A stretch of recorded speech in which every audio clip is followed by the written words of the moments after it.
Assalamu alaikum. Hujambo mtazamaji na karibu katika kipindi cha Ripoti Horizon. Jina langu ni Ibtisam Jamal. Huduma za benki humu nchini ziliweza kuanzishwa wakati wa ukoloni. Kwa zaidi ya miaka 50 baadaye, huduma za benki ya Kislamu zikazinduliwa humu nchini. Hatua hii imeweza kuingia katika buku la historia la humu nchini na Afrika Mashariki. Ungana nami hii leo katika swala la mwanampya ndani ya benki, tuangazie safari ya huduma za Kislamu ya benki.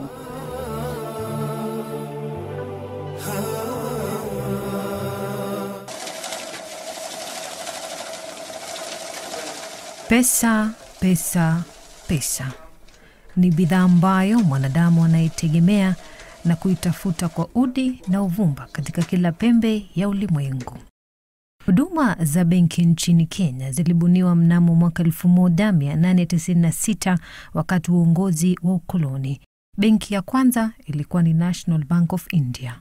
Baadaye Standard Bank of Africa Kusini ikaanzishwa mnamo mwaka 1910 na kufuatiwa na Barclays Bank.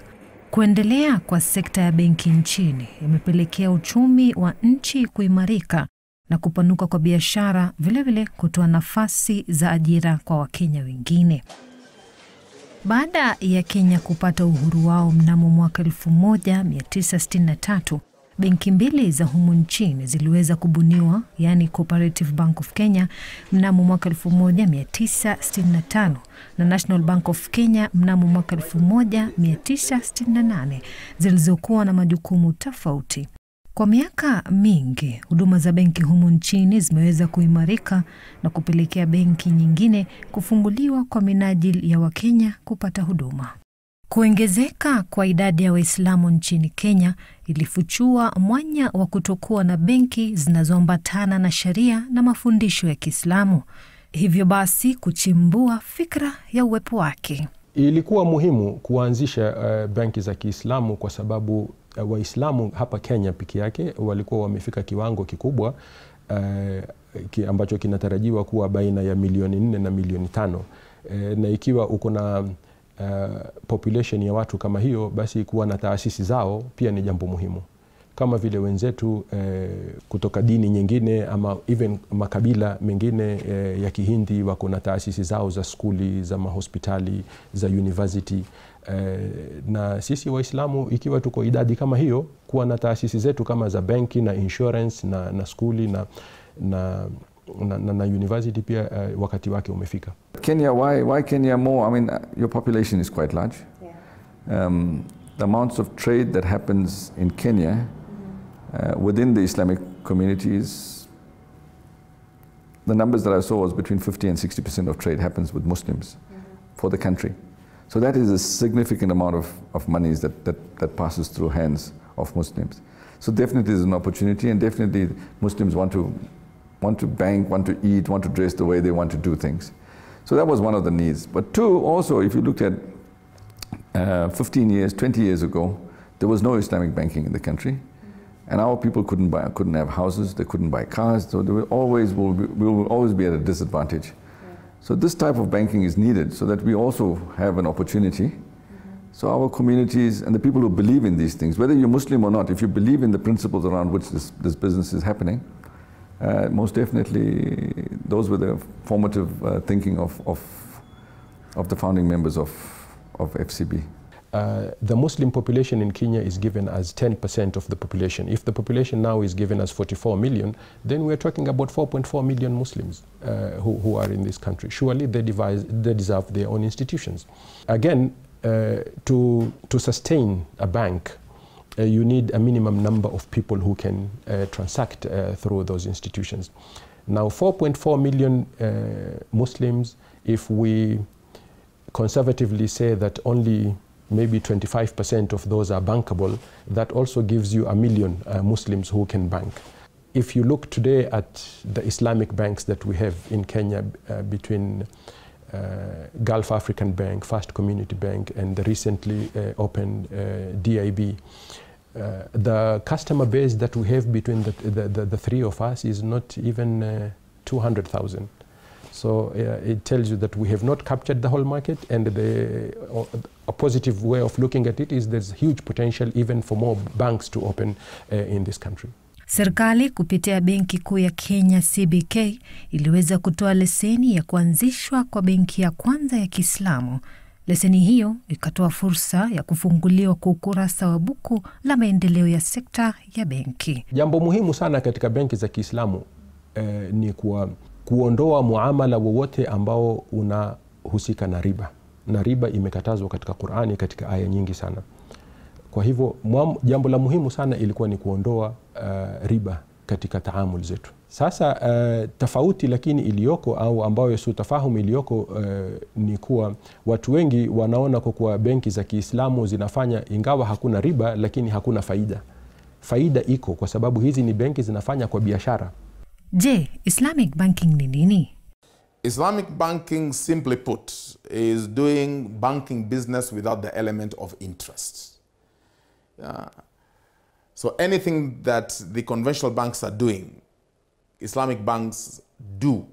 However, if there's an element of interest, they will not do it, but we have models where the Islamic banks will be able to provide more the same kind of services, but without engaging in interest, without giving interest and without receiving interest. In a nutshell, Islamic banking is a model of banking that operates within the confines of Sharia or the principles of Sharia. So when we say this is an Islamic bank, it adheres to, what we would say, what Allah has prescribed in the Quran, or what the Prophet sallallahu alaihi wasallam has prescribed in the Ahadith. So we'd say that they adhere to the Sharia, in all, their activities or areas of operation. Islamic banking ni banking ambayo inafungamana na sharia ya Kiislamu kulingana na Qur'ani,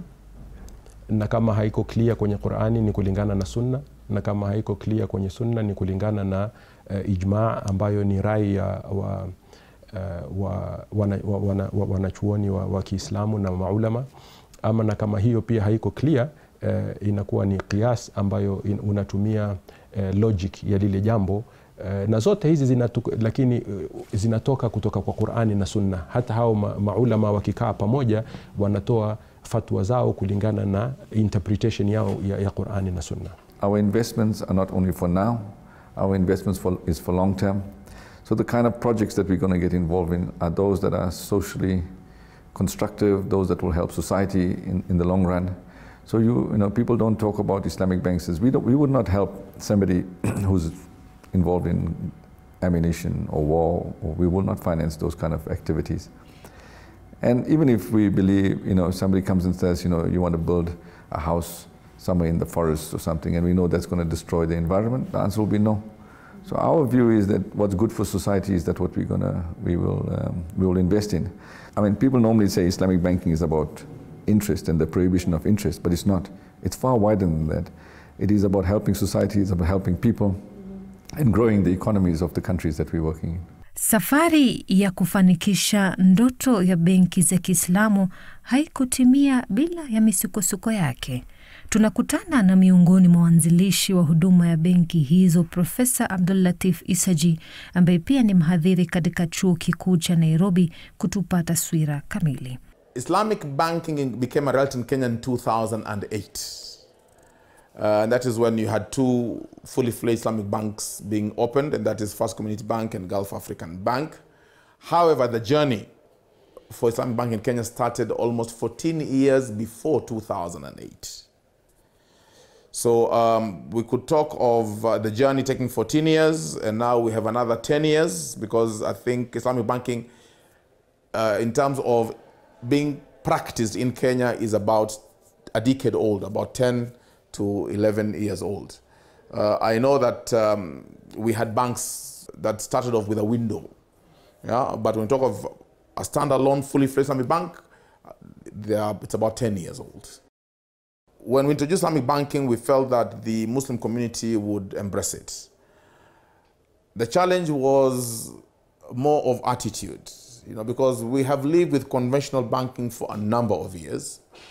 Some people have been dealing with conventional banks out of necessity. There are those who kept away from from conventional banks because the Islamic faith condemns strongly dealing in interest. So people, I think it was more of being unsure. They're calling Islamic banking, is it really Islamic banking? So there was a lot that we had to do in terms of educating people. Although we had done that I was telling you, for almost 14 years, to educate people what Islamic was all about, what it is not. So that was actually the biggest challenge. Even up to today, acceptance that Islamic banking does exist, that Islamic banking is a reality. There are those who are fighting Islamic banking and claiming it's not different from conventional banking. You're just calling interest different, giving it a different name. And it's unfortunate because whatever some of those who are fighting Islamic banking are saying is what the Quran spoke about more than 1,400 years ago. Yeah, when Allah says that they will stand on the day of judgment like the one who has been touched by shaitan, because they are saying that إِنَّمَا الْبَيْعُ مِثْلُ الرِّبَى, that trade is like riba, وَحَلَّ اللَّهُ الْبَيْعَ وَحَرَّمَ الرِّبَى. Yet Allah has made lawful trade and forbidden riba, which is interest. So that is the biggest challenge. And then the other challenge, especially with the business community, you find that some of the businessmen have been dealing with conventional banks for a long time. And probably they took loans from those banks. Moving from those banks now to Islamic banks, which are young, which are small, became a problem. Because if you're talking of somebody dealing with a big bank, sometimes it became very difficult to transfer their business from the conventional banks to the, what you would say, the Islamic banks. Then the issue of human capital. People who knew what Islamic bank was all about. You had people who came from conventional banks and they had to be trained and trained and trained so that they clearly understand what Islamic banking is all about. There was a need to have sharia boards to guide these Islamic banks. And this also used to become a challenge for the sharia, for the scholars in Kenya, because something new. But alhamdulillah, I believe we have moved a step forward. I know the Islamic banks control a small market of the banking sector in Kenya. But if you look at it, we started with only 2 Islamic banks. Now we have 3 Islamic banks in Kenya. The conventional banks have realized that there is a market. And we have about 5 banks, conventional banks in Kenya, which are claiming to offer Islamic banking products through their windows. So we have moved, but the challenge was attitude, people being very cautious that they don't get into something that actually is not different from conventional. I talked of human capital. The law also is a big challenge, because you find that the Islamic banks are regulated under the same regulation that is used to regulate conventional banks. So the legal system is not conducive to supporting Islamic banking. The tax regime itself at the moment does not favor Islamic banks, because it looks at everything from a conventional point of view. Although I'm aware that the government of Kenya is committed to making Kenya the hub of Islamic finance in East and Central Africa, and therefore they are looking at the laws, they are looking at the regulations to support Islamic finance in Kenya.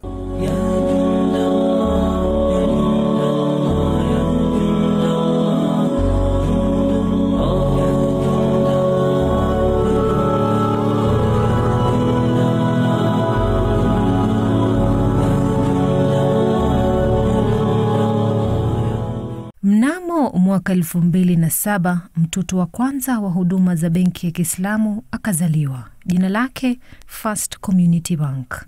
And I mean, in many countries where I worked as well, we always have the view is that we want to do something that we can believe in. We want to support something that we belong to. And those are very, very powerful statements that people make. And I mean, for example, Muslims will not eat any food.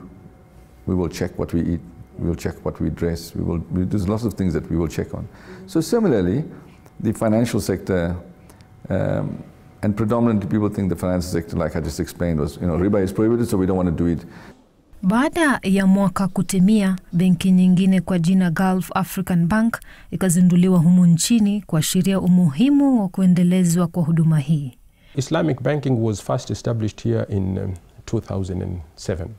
That is when we got our license, although we started operations in 2008. By mid-2010, which is exactly 2.5 years later, we broke even, which is remarkable for any standards. Sharia za Kislamu zinaendelezwa vipi katika benki hizi na kuhakikisha kila huduma inayoendelezwa ni kuambatana na mafundisho ya dini? Key principles are: one is to avoid interest, that you don't charge interest, you don't charge riba.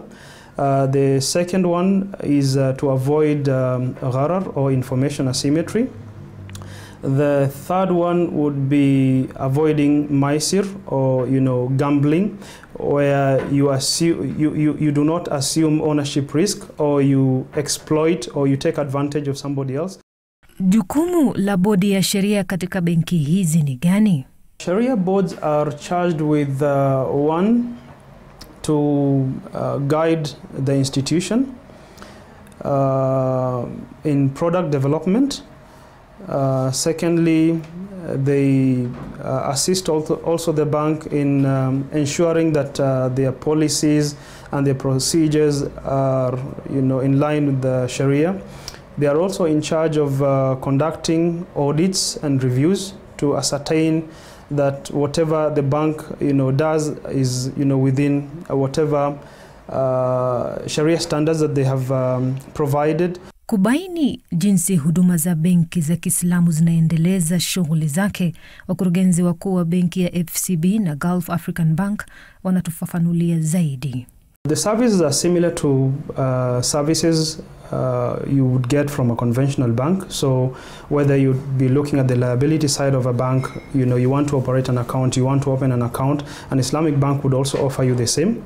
If you wanted money to do a business, you would also get the same. You wanted to transfer money from point A to point B, you will also get the same. We have generally two modes of financing in Islamic banking. We have what we call the debt modes of financing, and then we have the participatory or profit and loss modes of financing.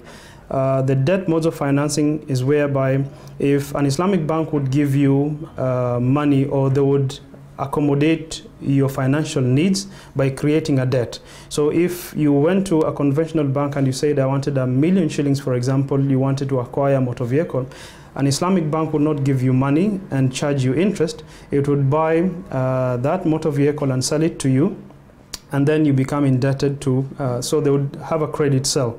One of the things that we do here is that Sharia is part of the DNA. So we have, we develop products that may look like normal products, but the back end is operationally is quite significant, and in all the processes we do put in Sharia. We usually do murabahas for short-term financing. A client comes and says, I want to buy a car. I have identified the car. This is the dealer who sells it, and it's sold for $1 million shillings. I would like to pay this over a period of 2 years. The seller of that car, the agent, wants to be paid in cash. But I do not have cash. I want you to pay him cash, and I will pay you in installment. Now, you see that the transaction has changed from cash to installment. There, you are allowed to put a markup. Tofauti ya benki za Kislamu na benki zisizokuwa na mfumo uendeshaji wa Kislamu. Huduma takriban ni zile zile, lakini ni hizo process ambazo tunatumia ndizo zinazo tofautisha. Ukitaka kuchukua mkopo wa nyumba, mkopo wa gari, mkopo wa shamba, ama mkopo wa rasilimali ya kufanyia kazi ambao tunaita working capital, zote hizo ziko kwenye conventional na ziko kwenye Islamic banking. Lakini ile process ambayo tunatumia kwenye Islamic banking ndio inaifanya ile iwe acceptable kwa sharia. Riba, we could say, is a pecuniary or non-pecuniary benefit paid by a borrower to the lender. Okay, so if I borrowed from you 1,000 shillings and you ask me to repay 1,000 plus, then that is riba. But that is just one type of riba.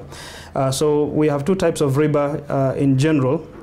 We have riba that is present in lender-borrower relationship, and we have riba present in trade transactions, where if I was to buy what we call riba-prone material, then we have to abide by certain conditions. If I breach one of those conditions, then it would be riba. So as an example, if we were to talk about currency exchange, for example, I'm buying dollars, or I'm selling dollars, or I'm buying euros. One condition that I have to abide by in that transaction, because this is money, and money has an intrinsic value, then I'm exchanging $100 for, let's say, 10,000 Kenya shillings. It has to be a spot transaction. Otherwise, if it is not a spot transaction, then I would fall into riba. So that is a category of riba. However, if I was to just exchange, Kenya shillings for Kenya shillings, then I have to abide by two conditions. One, it has to be a spot transaction, and two, it has to be of equal value. If I breach any one of these, then if I breach, let's say, it being a spot transaction, then that would be riba. If I exchange 10,000 shillings for 11,000 shillings, then that is also another type of riba. If you calculate backwards, it will be the same as the interest that you will have paid in a conventional bank. However, the difference is this, that price, if you have agreed to pay over a period of 2 years, that price cannot change. If market interest rates change, the price of that markup doesn't change, because it was a sale, it was not lending. So the price remains the same. That's one. The other difference is the installment amount was agreed to be paid on a particular day of the month. Let's say you will pay an installment amount every 5th day of the month. On any particular month, if you do not pay on that 5th day, and you pay maybe on the 10th or on the 15th day, conventionally, your account will be overdrawn and you will be charged punitively for that delay. In Sharia, you cannot do that. Anything that you charge over and above what is rightfully yours is riba. Okay? So Sharia cannot charge you even a single cent more than what you owe them, even if you paid after 10 or 15 days from the due date. So Islamic banks are not allowed to give money for free, because if they were to give a loan, they are not allowed to charge. They are not allowed to benefit from that loan. However, Islamic banks are allowed, they can still do it. To give an example, if today there's a customer who has a check and he doesn't have money in his account, we can allow him to overdraw that account, meaning that we have actually given him a loan and not charge him anything out of that. So if they were to do that because they want to accommodate that customer, and because this is a good customer who they would want to retain, there is nothing wrong with that. So it is not haram. Only it would be haram if they would to charge him for accommodating that check, or giving him a loan and benefiting from that. Only then would it be prohibited. On the other hand, Islamic banks also give cash. They can give cash. On the understanding, the arrangement is, we are giving you money, we are investing in your business or in whatever business that you want to undertake, and we will share the profits based on a profit sharing mechanism, not a percentage of whatever we've given you, but a percentage of whatever you will realize. And then another principle under this type of transaction is we would, in the event there is a loss, then that loss is borne based on the capital contribution of each party. So if the bank has contributed, let's say 50% of the capital that is required for that venture, and the customer has also contributed the same, in the event of a loss, they will share the loss based on, or in proportion to the contribution of each party. Generally, there's a number of issues that when you look at it, and talk about transparency, and it's only now you get a lot of the laws that's coming into countries is explain to customers what's the rates they're paying, and so it's only now the transparency. But Sharia and the rules of Islamic banking was 1440 years ago. These things were there. It's nothing new for us to comply with them. So if I give an example, if you went and bought a house, or you bought a car, and you wanted financing from a conventional bank. What does the conventional bank give you? It gives you money, and then you must pay back. So actually, the transaction that the conventional bank has done with you is I wanted 10 million, they gave you 10 million, and now you pay me back every month, and it'll come up to 20 million. So the definition of interest is money made on money. And that's not permissible, because in Sharia, I mean, money is a means to an end. It's not an end in itself. So what we would do in Sharia, if you wanted the same house, the bank would buy it. And then we would sell it. So the transaction is very different. So it's not giving you money, but it's now buying some commodity or some asset and then selling that asset to you. So fundamentally, that's where the difference is. And obviously the contracts that we would sign will be very much different. The conventional bank has one contract. It's a contract based on you borrow money and pay money. In Sharia, there's different contracts. We can have a lease contract, we can have a rental contract, we can have a musharaka or partnership agreement of how we would then finance it. So it's very much different from that. Na mtazamaji, tumefika kikomo ya umetu ya kwanza ya makala Mwanampya ndani ya benki. Wiki ijayo tutaweza kuangazia jinsi Islamic banking imeweza kuchangia uchumi humu nchini na hata mataifa kigeni. Jina langu ni Ibtisam Jamal na hii ni Ripoti Horizon.